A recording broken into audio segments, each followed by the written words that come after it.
नमस्कार। 4C supreme law partner के इस नए मुकदमे में मैं advocate doctor Ajay Kumar Pandey Supreme Court of India आप सबका पुनः स्वागत करता हूं। जी हां, आज मैं फिर लेकर पेश हूं एक नया मुकदमा सुप्रीम कोर्ट से ही आपके लिए। जी हां, यह मुकदमा बहुत महत्वपूर्ण है हर उस आदमी के लिए जो कि संविधान के आर्टिकल 21 में यकीन रखता है और व्यक्ति की स्वतंत्रता की बात करता है। आर्टिकल 21 ऑफ द कॉन्स्टिट्यूशन हमें यह फंडामेंटल राइट देता है कि जब तक हमारा अपराध साबित न हो जाए, और जो कि लॉ का फिलॉसफी है, बहुत सारे कानून एक्सेप्शंस को अगर हम छोड़ दें तो फिलॉसफी है कि till I am not proven guilty I am innocent. तो कानून की इस अवधारणा पर व्यक्तिगत स्वतंत्रता article 21 of the constitution bail के बारे में सुप्रीम कोर्ट अक्सर यह टिप्पणी करता हुआ नज़र आता है कि bail is the rule, jail is the exception. अर्थात जमानत पे रिहाई का अधिकार, जमानत पे रिहाई का कानून, जिसके बारे में सुप्रीम कोर्ट यह कहता है कि जमानत बिल्कुल एक सामान्य प्रक्रिया है और जेल असामान्य प्रक्रिया है। असामान्य परिस्थितियों में ही व्यक्ति को जेल में रखा जाना चाहिए या उसको जेल भेजा जाना चाहिए। अगर उसके ऊपर कोई आरोप लगा है तो जल्दी से जल्दी उसके ज़मानत के एप्लीकेशन की सुनवाई करके कोर्ट अपना फैसला दे। आज हमारे इस एपिसोड का विषय नहीं है, वरना ज़मानत भी कई प्रकार के होते हैं। मसलन अंतरिम ज़मानत, एंटीसिपेटरी बेल जिसको आप कहते हैं, ज़मानत बेल, ट्रांजिट बेल इत्यादि इत्यादि।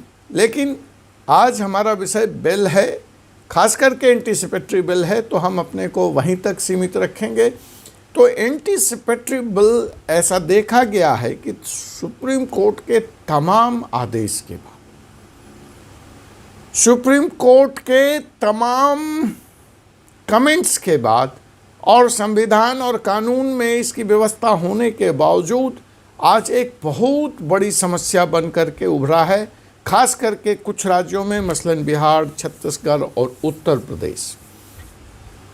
अमूनन कारण इसका बताया जाता है कि कोर्ट पे वर्कलोड बहुत है, लेकिन सुप्रीम कोर्ट इस तर्क से सहमत नज़र नहीं आता है और वहाँ के तमाम रजिस्ट्रार जो हैं हाई कोर्ट के और जो चीफ जस्टिस महोदय हैं, उनको कहता है कि आप स्वतंत्र हैं अपना मैकेनिज़्म तय करने के लिए, अपनी सिस्टम को चेंज करने के लिए, लेकिन हमें early disposal of anticipatory bail application चाहिए।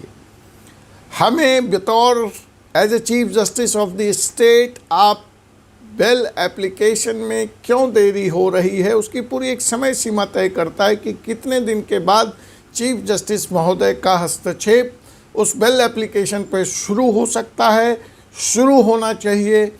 क्या क्या मेजर्स हैं कि अगर बेल एप्लीकेशन में देरी हुई है तो उनको क्या क्या कदम उठाने जाए हैं। लेकिन इन सब के बाद समस्या यह कहीं सॉल्व होती हुई नज़र नहीं आ रही।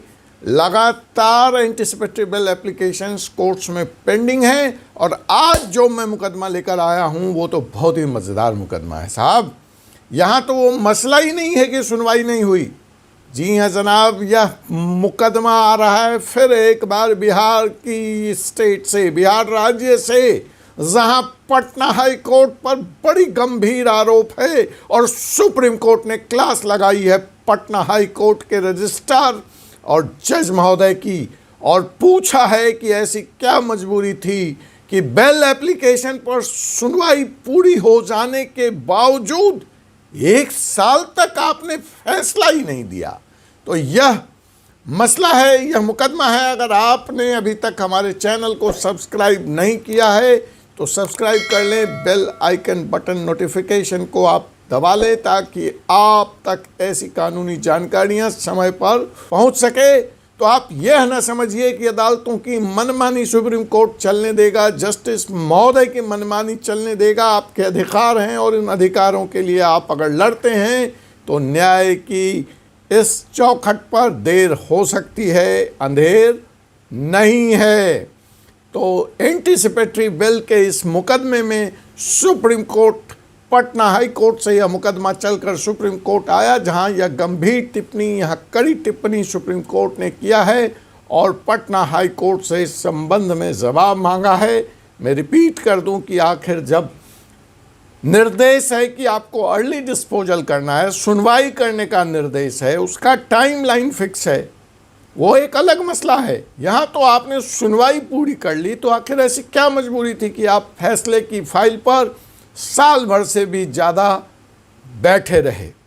इसका जो भी जवाब आएगा उससे हम आपको अवगत कराएंगे, लेकिन फ़िलहाल आइए हम समझते हैं इस मुकदमे को ज़रा बारीकी से, इसकी तफसील में जाते हैं, इसकी डिटेल में जाते हैं और हम इसी के साथ बात करते हैं कि बिल, खास करके इंटरिम बिल, एंटीसिपेटरी बिल के बारे में कानून क्या कहता है, सुप्रीम कोर्ट के जजमेंट क्या हैं।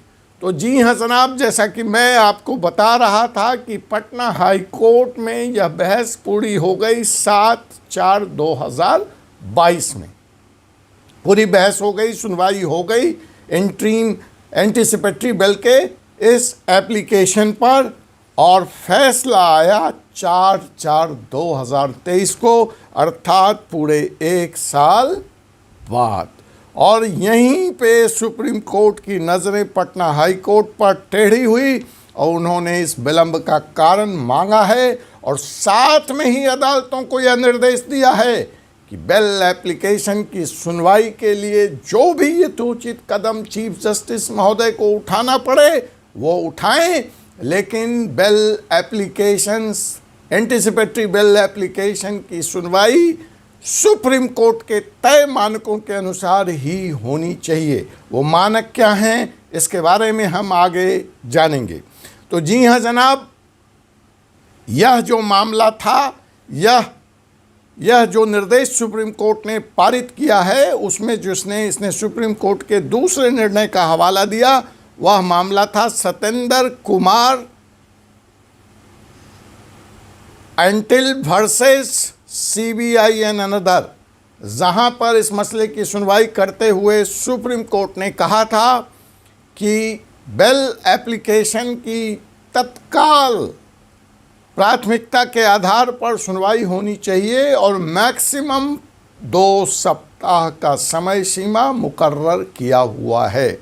जी हाँ, यह महत्वपूर्ण फैसला आया था Satendra Kumar until versus CBI and another में। और पटना की जिस मुकदमे की मैं चर्चा कर रहा हूँ वह मुकदमा है राजनीति Kumar versus union of India. तो इस मुकदमे के आधार पर सुप्रीम कोर्ट बिहार के पटना हाई कोर्ट की क्लास लगाई है, उनसे जवाब तलब किया है। जो उसका निर्देश है इस मुकदमे में Satendra Kumar until versus CBI and another का, उसके तहत अंतरिम bill application, anticipatory bill application की सुनवाई फाइलिंग के 2 सप्ताह के भीतर की जानी चाहिए और उसका फैसला तत्काल सुनाया जाना चाहिए। अब आइए हम देश में इस वक्त समझते हैं कि यह तो सुप्रीम कोर्ट बोल रहा है, लगातार टिप्पणी दे रहा है, निर्देश पास कर रहा है, लेकिन ग्राउंड जीरो सिचुएशन क्या है, सुप्रीम कोर्ट के इस आदेश का कितना अनुपालन हो पा रहा है, क्या इससे मामले में कुछ रियायत मिली है, कुछ रियायत मिली है, कुछ लोगों की परेशानियां कम हुई है। तो इसको समझते हैं डाटा के आधार पर। वर्तमान समय में जो डाटा मेरे पास उपलब्ध है उसके आधार पर पूरे देश में इस वक्त 5 लाख से भी ऊपर बिल एप्लीकेशन पेंडिंग हैं भिन्न भिन्न अदालतों में। हाई कोर्ट्स का यह डाटा है भिन्न भिन्न राज्यों के हाई कोर्ट में। और यह जो संख्या है वो पीछे वर्षों की तुलना में 1.3 लाख टू 1.5 लाख, 1,30,000 से लेकर 1,50,000 की अनुपात में बढ़ गया है। अर्थात पहले यह पेंडिंग एप्लीकेशन 3 लाख की संख्या के आसपास होता था, जो अब बढ़कर 5 लाख तक पहुंच गया है। इसलिए सुप्रीम कोर्ट इस मामले में सख्त है और इस पर वह अर्ली डिस्पोजल चाहता है। जो दूसरा है कि स्टेट्स में खास करके पटना, झारखंड, उड़ीसा, एमपी, छत्तीसगढ़ में जो इस वक्त हाई कोर्ट के पास काम है, उसमें से 30% काम उनका समय बेल एप्लीकेशन को डिस्पोज ऑफ करने में जाता है, वह केस लोड है। सुप्रीम कोर्ट ने यह भी कहा है कि अगर बेल एप्लीकेशन की सुनवाई में देरी होती है तो उसको बर्दाश्त नहीं किया जाएगा और वह यथोचित कारण जजमेंट ऑर्डर में जज महोदय को स्पष्ट तौर पर लिखना पड़ेगा। जहाँ तक बात है कि मामले की सुनवाई करके जजमेंट रिजर्व करने का, तो कोई औचित्य ही नहीं है। अगर विशेष परिस्थितियों में ऐसा हो रहा है तो जजमेंट के पहले पृष्ठ पर दिन और तारीख कि किस दिन मामले की सुनवाई पूरी हुई और कब उसका जजमेंट आया, यह मेंशन कारण के साथ भी लिखना होगा। इसके बारे में एक और जो सुप्रीम कोर्ट का बहुत ही महत्वपूर्ण फैसला है, Kabis Gupta and state of Chhattisgarh, यहाँ पर भी छत्तीसगढ़ में इस मामले में बिल देने में, इस बिल एप्लीकेशन की सुनवाई करने में जो देरी हुई है छत्तीसगढ़ के उच्च न्यायालय से, उसका भी संज्ञान लिया है सुप्रीम कोर्ट ने और उनको भी Kabis Gupta versus state of Chhattisgarh में स्पष्ट निर्देश दिए हैं। मैं समझता हूँ सुप्रीम कोर्ट के इस सख्ती के बाद bail applications, pending bail application की संख्या में कमी आएगी और जो लोग एंटिसिपेटरी बेल की आस में दर दर भटक रहे हैं, उनको शायद थोड़ी छांव, थोड़ी राहत मिलेगी।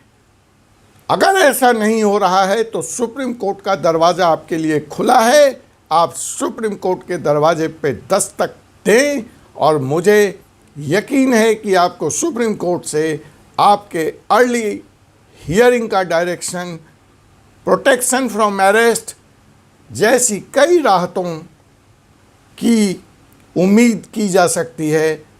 अब मुझे doctor Ajay Kumar Pandey, advocate, Supreme Court of India को आज यहीं पे अनुमति दीजिए। आपसे पुनः मुलाकात होगी एक और ऐसे ही ज्वलंत विषय पर, एक और ही ऐसे मुकदमे के साथ।